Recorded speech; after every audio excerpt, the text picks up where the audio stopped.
Welcome to my YouTube channel योमिट्स। तो आज के वीडियो में मैं आपको ग्रुप 16, 17 एंड 18 एलिमेंट्स का लास्ट ईयर का एमएसटी सिटी 2023 में ऑल 24 फेजेस, 12 पीसीएम का फेस हुआ था लास्ट ईयर और 12 पीसीबी का फेस हुआ था लास्ट ईयर। तो जितने भी 24 फेजेस में जितने भी एमसीक्यूज आए हुए हैं ग्रुप 16, 17, 18 सारा कुछ इधर डिस्कस करने वाला हूं। ठीक है, अगर मैं बात करूं तो ग्रुप 16, 17, 18 से दो एमसीक्यू फिक्स आता है सारे फेसेस में। तो लास्ट ईयर टोटल कितने पेपर हुए थे? 12 और 12 कितने 24 पेपर्स हुए थे। तो मतलब कि टोटल कितने एमसीक्यू हो गए? 48 एमसीक्यू। बट देखा जाए तो लास्ट ईयर इस चैप्टर से 49 एमसीक्यू आए हुए हैं। एक फेज में 3 आया था, बाकी सारे 23 फेजेस में दो दो एमसीक्यू आए हुए। ठीक है, तो फिर अभी आप बोलोगे कि सर क्या इतने एमसीक्यू करने से हमारे सीटी में जो इस चैप्टर से एमसीक्यूज आएंगे वो हो जाएंगे या नहीं होंगे? मैं बोलता हूँ गारंटीड, अगर आपको 49 एमसीक्यू आता है और उसके आसपास का हम क्वेश्चन से थ्योरी कवर कर लेंगे, एमसीक्यू से ही उसके आसपास का थ्योरी कवर कर लेंगे, तो गारंटीड आपका 70 to 80% एमसीक्यू ग्रुप 16, 17 और 18 से राइट हो जाएगा। क्योंकि बहुत सारे स्टूडेंट्स को इनऑर्गेनिक में डाउट होता है। डाउट इन द सेंस कि उनको इनऑर्गेनिक अच्छा नहीं लगता है, बहुत बड़ा है, रीड करना है, या फिर आपने अभी तक ये चैप्टर पढ़ा नहीं है।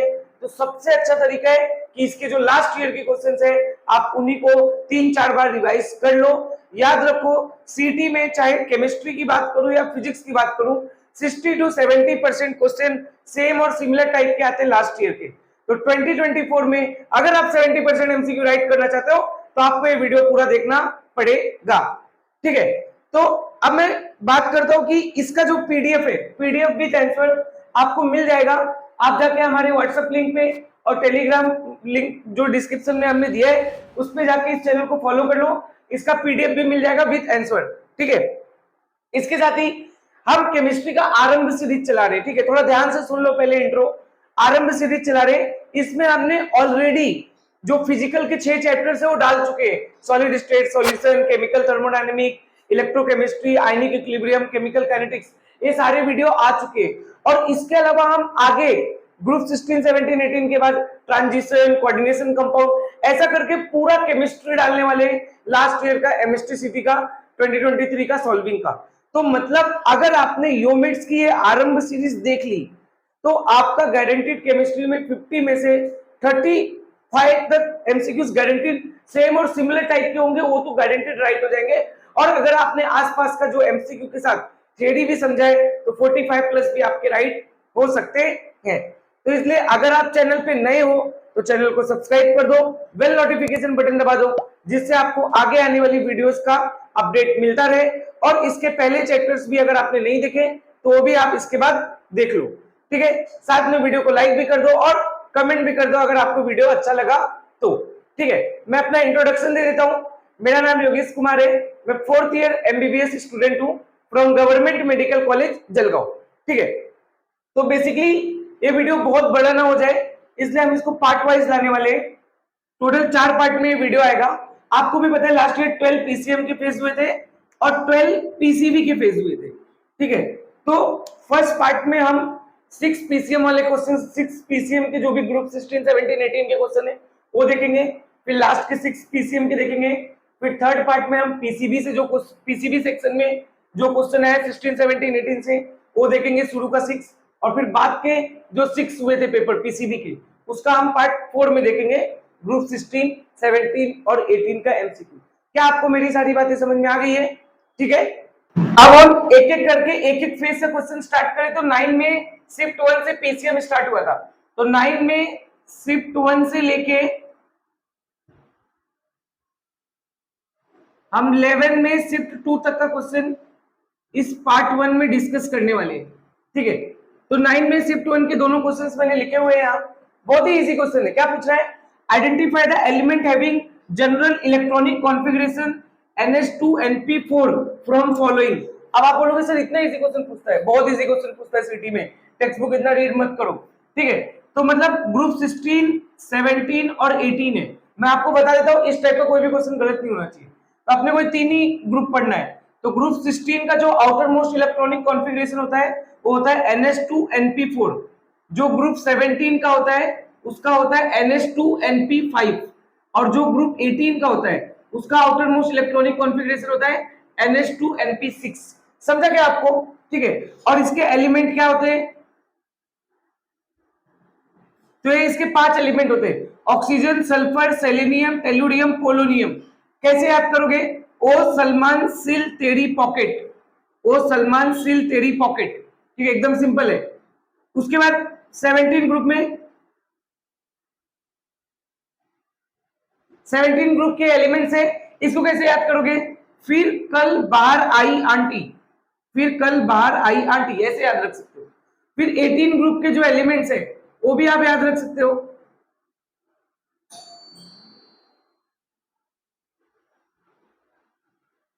इसको ऐसे याद रख सकते हो, helium, neon, organ, krypton, xenon, radon. ये तो इनका नेम हो गया, ऐसे याद रख सकते हो, हीना, नीना और करीना। ठीक है, और बाकी जेनॉन और रेडॉन। तो क्या एकदम सिंपल है। आपसे क्या पूछा है? NH2NP4 मतलब कौन सा ग्रुप रहेगा? Sixteen group. कौन सा एलिमेंट है सिस्टीन ग्रुप का दिख रहा है? Option A, selenium. समझा क्या आपको? ठीक है, तो बहुत ही इजी है, इस टाइप का कोई भी क्वेश्चन आएगा आप कर सकते हो। Next, which of the following metal is used as a catalyst in manufacture of sulphuric acid by contact process? देखो मैं कांटेक्ट प्रोसेस आपको 1 मिनट में 2 मिनट में बता रहा हूं, आप उतना पॉइंट याद रखो। इसके बाद से कोई भी क्वेश्चन आएगा ना कांटेक्ट प्रोसेस, कभी आपसे गलत नहीं होगा। बेसिकली कांटेक्ट प्रोसेस जो है वो इंडस्ट्रियल प्रिपरेशन है। किसका इंडस्ट्रियल प्रिपरेशन है? H2SO4 का। ठीक है, ये जो कांटेक्ट प्रोसेस होता है 3 स्टेप में होता है, 3 स्टेप में।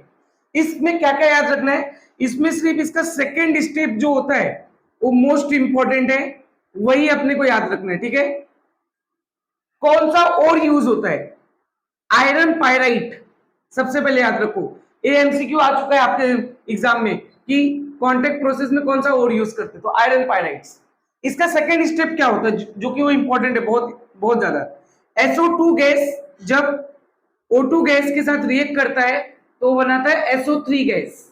इसको हम बैलेंस कर देते हैं, तो क्या बना देता है? SO3 गैस बना देता है। तो SO2 से O2 से मिलके SO3 बनने के लिए अपने को जो कैटलिस्ट यूज होता है, एक या तो आप वेनेडियम पेंटाऑक्साइड यूज करो V2O5, या तो आप प्लेटिनाइज्ड एस्बेस्टोस यूज करो। ठीक है, दोनों में से कोई भी चलेगा। ठीक है, तो ये हो गए इसके कैटलिस्ट, दोनों कैटलिस्ट याद होने चाहिए। दूसरा, इस रिएक्शन के बारे में एक और इंपॉर्टेंट चीज याद रखना है, ये रिएक्शन जो है लो टेम्परेचर और हाई प्रेशर, भाई ये एमसीक्यू आ चुका है ऐसे टाइप के, लो टेम्परेचर और हाई प्रेशर पे फेवर करती है ये रिएक्शन। ठीक है, क्या आपको H2SO4 के बारे में इतनी चीजें याद हो जाएंगी?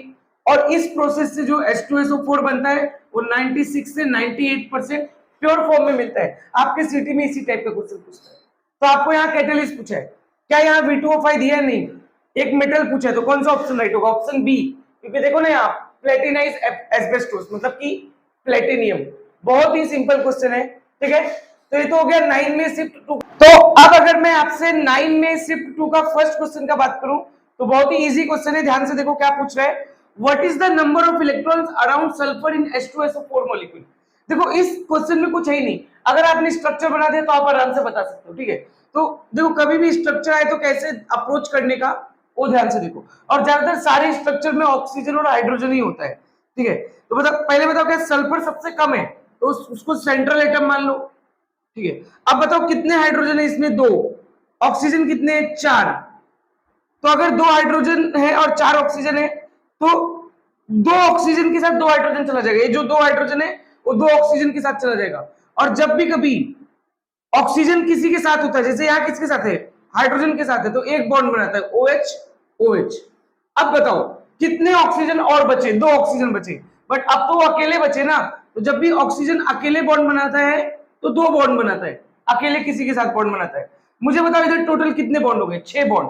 तो एक बॉन्ड का मतलब कितना इलेक्ट्रॉन होता है? 2 इलेक्ट्रॉन। तो 6 बॉन्ड का मतलब कितना इलेक्ट्रॉन हो जाएगा? 12 इलेक्ट्रॉन। मतलब कि ऑप्शन डी राइट है। समझा क्या आपको? इसने अराउंड सल्फर पूछा है, तो बहुत ही इजी क्वेश्चन है। ठीक है, अगर मैं आपसे बात करूं 9 में शिफ्ट 2 का सेकंड क्वेश्चन बहुत ही इजी पूछा है, which group elements from following are called as chalcogens? Chalcogens जो फैमिली है वो हम ग्रुप सिस्टीन को बोलते हैं।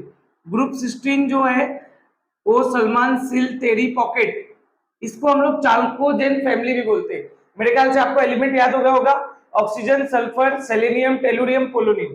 कौन सा ऑप्शन राइट होगा? Option C. समझा क्या आपको? बहुत ही इजी क्वेश्चन है। नेक्स्ट 10 में शिफ्ट 1 के दो क्वेश्चंस मैंने यहां लिखे हुए, ठीक है।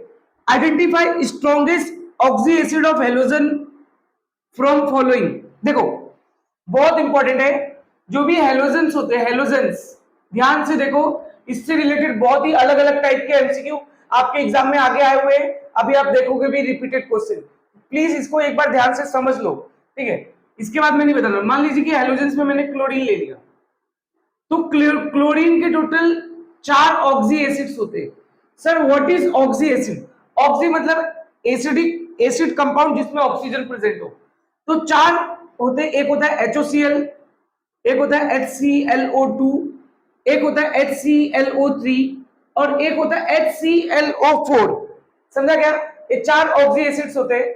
अब आप इनको ध्यान से देखो, यहां Cl का ऑक्सीडेशन स्टेट +1 होता है, यहां +3 होता है, यहां +5 होता है और यहां +7 होता है। सबसे पहले तो इनका ऑक्सीडेशन स्टेट भी पूछा जाता है एग्जाम में, आगे आप देखना इस पे डेफिनेटली एमसीक्यू दिखेगा, ठीक है।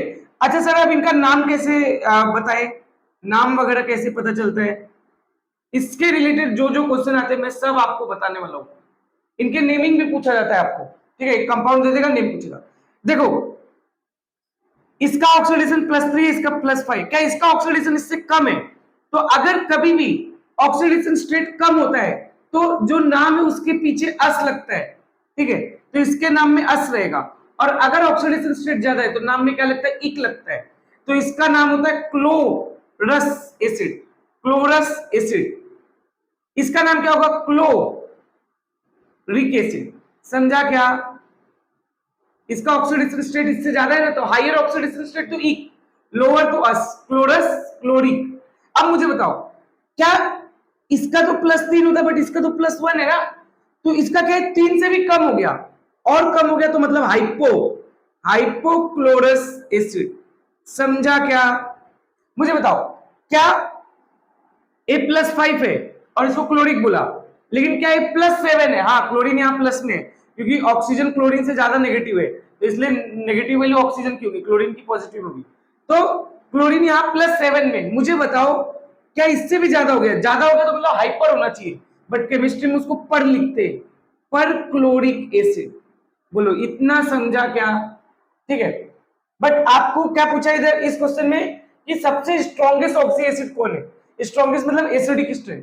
तो जो एसिडिक स्ट्रेंथ होती है वो directly proportional to oxidation state होती है। इसका एक एक्सेप्शन है,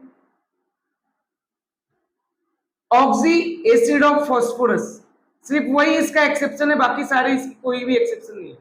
तो जितना ज्यादा ऑक्सीडेशन स्टेट उतना ज्यादा एसिडिक स्ट्रेंथ। बताओ सबसे ज्यादा ऑक्सीडेशन स्टेट किसका है? पर क्लोरिक एसिड का, मतलब उसी का एसिडिक स्ट्रेंथ भी सबसे ज्यादा होगा। कौन सा ऑप्शन राइट होगा? Option D. क्या आपको 4-5 चीजें समझ में आ गई? सारों के ऑक्सीडेशन स्टेट जितने भी है सबका नाम और सबका एसिडिक स्ट्रेंथ भी, ठीक है। सबसे ज्यादा ये होगा, फिर ये होगा, फिर ये होगा, सबसे कम ये होगा। एकदम ही सिंपल क्वेश्चन है। अब 10th में शिफ्ट 1 का सेकंड क्वेश्चन देखते हैं। एक क्वेश्चन भी मैंने डिस्कस कर चुका हूं अभी पहले ही स्लाइड में। Identify the method used obtain SO2 gas in industry. क्या मैंने आपको बताया था कि जो सल्फ्यूरिक एसिड का इंडस्ट्री होता है वहां आप जो भी सल्फर के कंपाउंड्स जो भी आप बनाते हो SO2 वगैरह, वो किससे बनाते हो? आयरन पायराइड से। याद करो मैंने बताया था, आप अगर वो भी याद आ गया ना आपको तो आप टिक कर सकते हो। तो बेसिकली हम लोग जो भी SO2 गैस बनाते हैं उसको हम लोग रोस्टिंग नाम के प्रोसेस से बनाते हैं, और दो दो उसमें कंपाउंड यूज करते हैं, एक जिंक सल्फाइड और एक आयरन पायराइड। तो दो इंपॉर्टेंट चीजें रखना है। प्रोसेस कौन सा यूज करते हैं? रोस्टिंग। कंपाउंड कौन सा यूज करते हैं? Zinc sulphide and iron pyrite. तो कौन सा ऑप्शन राइट होगा? Option D. समझा क्या? अब अगर मैं आपसे 10th में शिफ्ट 2 के दोनों क्वेश्चंस की बात करूं तो बहुत इजी है। Which from following is a correct decreasing order of ionisation enthalpy of different elements. देखो बहुत इजी क्वेश्चन है, पहले मैं इसका कॉन्सेप्ट बता देता हूं। मुझे बताओ जब भी आप डाउन द ग्रुप जाओगे, डाउन द ग्रुप, तो क्या एटॉमिक साइज जो है वो बढ़ेगा? देखो एक बार मैं कॉन्सेप्ट बता देता हूं, उसके बाद आपको कभी ऐसा सोचना नहीं है। एटॉमिक साइज बढ़ेगा मतलब कि बॉन्ड लेंथ क्या हो रहा है, बढ़ रहा है, बॉन्ड लेंथ भी क्या हो रहा है, बढ़ रहा है। और अगर बॉन्ड लेंथ बढ़ेगा तो क्या बॉन्ड स्ट्रेंथ कम हो जाएगी, क्योंकि बॉन्ड बढ़ गया है ना, तो स्ट्रेंथ तो उसकी कम हो जाएगी, तो बॉन्ड स्ट्रेंथ क्या होगा, कम हो जाएगा। और अगर बॉन्ड स्ट्रेंथ कम होगा तो down the group ionisation enthalpy क्या होगी, मतलब अगर मुझे बॉन्ड ब्रेक करना है या इलेक्ट्रॉन निकालना है तो क्या आसानी से निकल जाएगा, मतलब कि आयोनाइजेशन इंथैल्पी भी क्या होगी, कम हो जाएगी।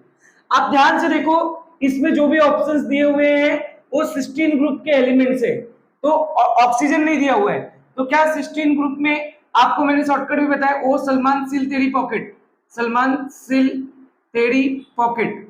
तो क्या आपको इसमें ionisation enthalpy down the group क्या होगी, डिक्रीज होगी। बताओ कौन सा ऐसा ऑप्शन इसमें दिख रहा है, ऑप्शन ए। समझा क्या आपको, बहुत ही इजी क्वेश्चन है। सर इसका एक्सेप्शन है क्या कुछ, हाँ, अगर आप ग्रुप वाइज एक्सेप्शन देखोगे ना आयोनाइजेशन एंथैल्पी का, तो ग्रुप 13 एंड 14 में, तो सर वो आप बता दो, नहीं कभी नहीं आएगा सिटी में, क्यों, क्योंकि ग्रुप 13 14 15 एलिमेंट सिटी के सिलेबस में है ही नहीं, तो अपने को पढ़ना भी नहीं, कोई दिक्कत नहीं। नेक्स्ट देखो, Which from following element is most abundant on earth? ध्यान से देखो, आप इसमें नाइट्रोजन टिक करके चले आते हो, भाई नाइट्रोजन एटमॉस्फेयर में है सबसे ज्यादा, इसने एलिमेंट पूछा अर्थ पे सबसे ज्यादा कौन है, तो अर्थ पे एलिमेंट की अगर बात करेंगे ना तो ऑक्सीजन सबसे ज्यादा है, तो ऑप्शन सी राइट रहेगा इसमें, ठीक है। ध्यान से ऐसे क्वेश्चन सॉल्व करने का, ठीक है। नेक्स्ट क्वेश्चन देखो, which metal halides from following as a lowest ionic character. 11th में शिफ्ट 1 का एक क्वेश्चन है, विश्वास मानो फर्स्ट क्वेश्चन 11th में शिफ्ट 1 का है, और 11th में शिफ्ट 2 का सेकंड क्वेश्चन जो मैं आगे की स्लाइड में डिस्कस करने वाला हूं वो भी इसी टाइप का क्वेश्चन, यही क्वेश्चन है, बस थोड़ा सा बदल के लिखा है। देखो ना सीटी वाले even with in the paper repeat कर दिया उन्होंने क्वेश्चन, ठीक है। तो मेटल हैलाइड्स आपको दिए हुए हैं यहाँ, जैसे एमएफ दिया हुआ है, एमसीएल दिया है, एमबीआर दिया है और एमआई दिया है। पूछ रहा है सबसे लोएस्ट आयनिक कैरेक्टर किसका है। देखो सब में क्या मेटल कॉमन है, हाँ, क्योंकि जाहिर सी बात है लोग मोनोवैलेंट मेटल के साथ रिएक्ट करते हैं, तो मेटल तो कॉमन है। तो जो आयनिक कैरेक्टर होता है ना, आयनिक कैरेक्टर, बेसिकली वो आयनिक कैरेक्टर डिपेंड किस पे करता है, एनायन पे डिपेंड करता है, एनायन पे। तो आयनिक कैरेक्टर जो होता है वो इनवर्सली प्रोपोर्शनल होता है साइज ऑफ एनायन के, मतलब जिस एनायन का साइज कम उसका आयनिक कैरेक्टर ज्यादा। तो मुझे बताओ क्या फ्लोरीन सबसे छोटा है, तो फ्लोरीन अगर साइज में छोटा है तो उसका आयनिक कैरेक्टर सबसे ज्यादा होगा, मतलब आयनिक कैरेक्टर सबसे ज्यादा एमएफ का, फिर एमसीएल का, फिर एमबीआर का, और लास्ट में एमआई का। बट क्या इसने लोएस्ट पूछा है, तो मतलब कि ऑप्शन डी राइट रहेगा, एमआई वाला। समझा क्या आपको, ठीक है। अब अगर मैं बात करूं 11th में शिफ्ट 1 का, देखो सेकंड क्वेश्चन वही पूछा है, आयनिक कैरेक्टर वाला, वहां लोएस्ट पूछा था, यहाँ हाईएस्ट आयनिक कैरेक्टर पूछा है। तो बताओ मेटल हैलाइड्स का हाईएस्ट आयनिक कैरेक्टर किसके साथ होगा, अभी तो देखा हमने फ्लोरीन के साथ होगा, ऑप्शन डी। समझा क्या आपको, बहुत ही इजी क्वेश्चन है, ठीक है, वो भी सेम रिपीट कर दिया। नेक्स्ट देखो, what is the oxidation state number of sulphur in H2SO5। पता है इसको हम क्या करते हैं, जब भी हम ऐसा देख लेते हैं हम एक्साइटेड हो जाते हैं। H2SO5 देखा, आप क्या करोगे, आप वही अपना मेथड यूज करोगे, सर 2 हाइड्रोजन है तो 2 हाइड्रोजन का +1 होता है तो +2 प्लस x, ऑक्सीजन कितना है 5 है, तो एक ऑक्सीजन का -2 तो -10 इक्वल टू 0, क्योंकि ओवरऑल 0 होता है, ठीक है। x -8 equal to 0, x equal to +8, और फिर आप +8 वाला ऑप्शन टिक कर देते हो, रॉन्ग है, ठीक है। आप इसमें इस तरीके से ऑक्सीडेशन स्टेट नहीं निकाल सकते। मानता हूं H2SO4 में करोगे आपका सही आएगा, H2SO3 में भी करोगे सही आएगा, बट जिसमें ऐसे कंपाउंड्स जिनमें परऑक्सी लिंकेज होता है, परऑक्सी लिंकेज होता है, परऑक्सी लिंकेज मतलब O ने O के साथ बॉन्ड बनाया, उसमें ये जो ट्रिक है ये कभी भी काम नहीं आती है। तो सर कैसे निकाले फिर, इसका आप स्ट्रक्चर बनाओ ना, क्या दिक्कत है। सल्फर है क्या, मैंने आपको अभी थोड़ी देर पहले स्ट्रक्चर बनाना सिखाया, H2SO5। मुझे बताओ क्या सल्फर है, सल्फर सेंट्रल एटम में बीच में रख दो, बताओ कितने ऑक्सीजन, 3 हाइड्रोजन, 2 हाइड्रोजन और 3 ऑक्सीजन। सबसे पहले तो ये याद रखो कि इसका देखो 2 हाइड्रोजन तो ऐसे है, 2 ऑक्सीजन तो ऐसे लग जाएंगे, एक ऑक्सीजन OH बनाएगा और एक के साथ ऐसा कुछ बनेगा, इसको हम बोलते हैं परऑक्सी लिंकेज। ध्यान से देखो इसका स्ट्रक्चर, दो ऑक्सीजन अकेले आए तो डबल बॉन्ड, एक हाइड्रोजन के साथ आएगा तो OH, ए भी हाइड्रोजन के साथ आएगा OH, बट इसी के साथ ए वाला भी O जुड़ा रहेगा, इसको हम बोलते हैं परऑक्सी लिंकेज। अब मुझे बताओ इसने कितना बॉन्ड बनाया है, 1 2 3 4 5 6, तो इसकी ऑक्सीडेशन स्टेट कितनी होगी, +6। समझा क्या आपको? क्या ऐसा गलती अगली बार से करोगे? नहीं। दूसरा, इसका नाम क्या होता है सर? H2SO5 का नाम क्या होता है? नेम भी पूछता है। इसका नाम होता है परऑक्सी मोनोसल्फ्यूरिक एसिड, परऑक्सी मोनोसल्फ्यूरिक एसिड। और अगर आप नाम से याद रखोगे तो आपको हमेशा याद रहेगा कि इसमें परऑक्सी ग्रुप होता है, तो आप कभी गलती नहीं करने वाले हो। और इसका एक और नाम होता है, इसको हम कैरोज एसिड भी बोलते हैं। समझ गया क्या? तो 11th में शिफ्ट 2 का फर्स्ट क्वेश्चन था। 11th में शिफ्ट 2 का सेकंड क्वेश्चन देखो, विच from following molecules exhibit lowest thermal stability.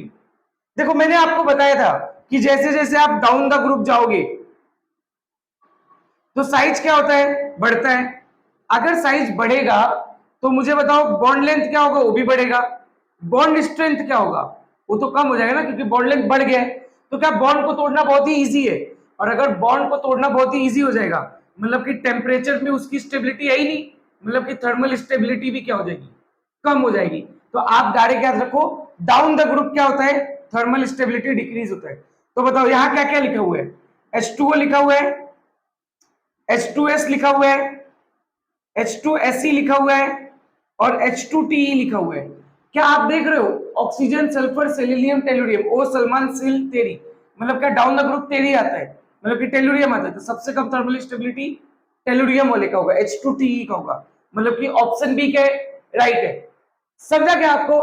इसी के साथ मैंने 24 फेजेस के जो ग्रुप 16 17 18 एलिमेंट्स का हम एमसीक्यू डिस्कस कर रहे हैं, उनमें से हमने 6 फेजेस के एमसीक्यू डिस्कस कर लिए हैं, टोटल 12 एमसीक्यू।